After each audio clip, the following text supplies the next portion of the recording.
And Ahab had 70 sons in Shomeron.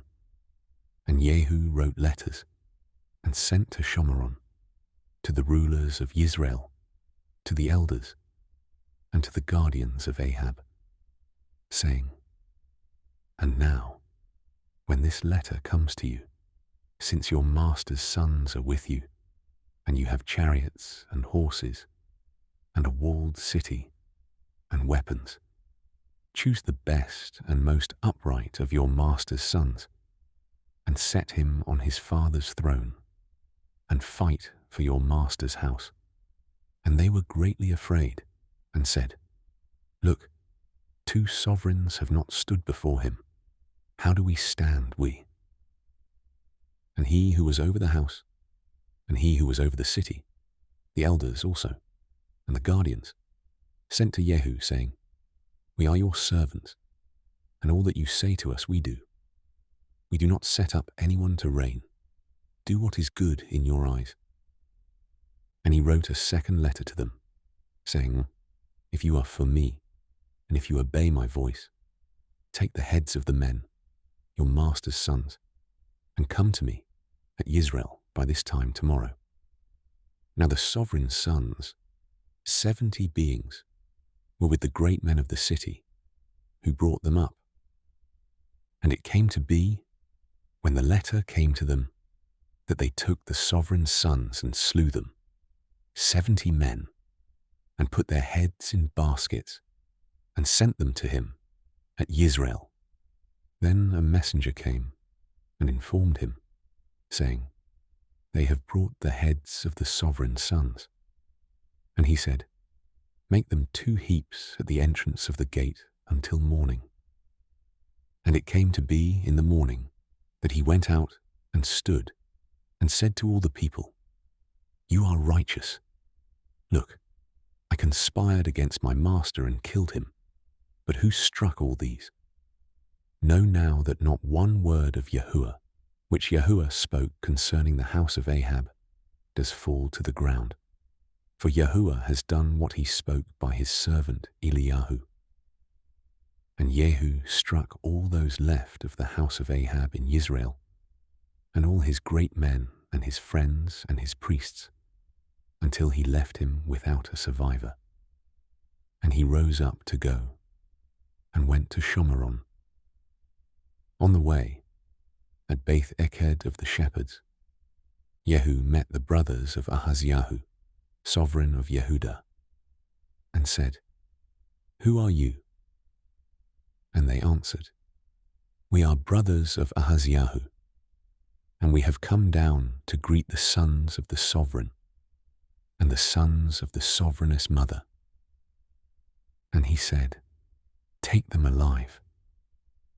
So they took them alive, and slew them at the well of Beth Eked, 42 men, and he left none of them. And he left there, and met Jehonadab, son of Rechab, coming to meet him, and blessed him, and said to him, Is your heart right, as my heart is toward your heart? And Jehonadab answered, It is. Jehu said, If it is, give me your hand. And he gave him his hand, and he took him up to him into the chariot.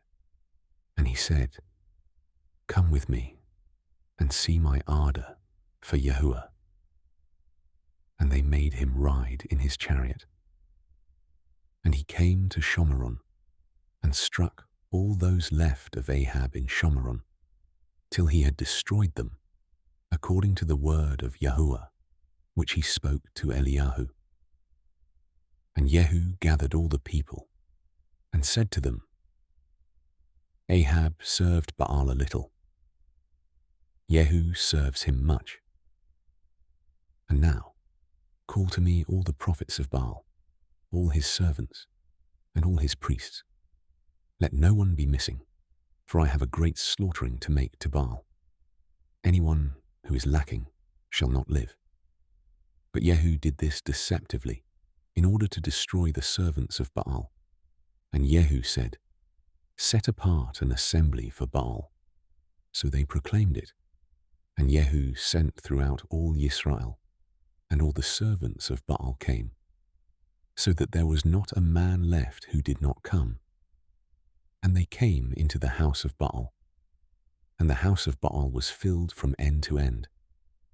And he said to him, who was over the wardrobe, "Bring out garments for all the servants of Baal." And he brought out garments for them.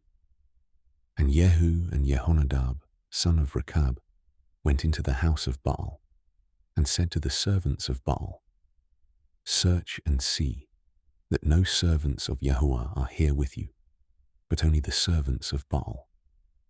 So they went in to make slaughterings and ascending offerings. Now Jehu had appointed for himself 80 men on the outside, and had said, "The man who lets escape any of the men whom I have brought into your hands, his life for his life."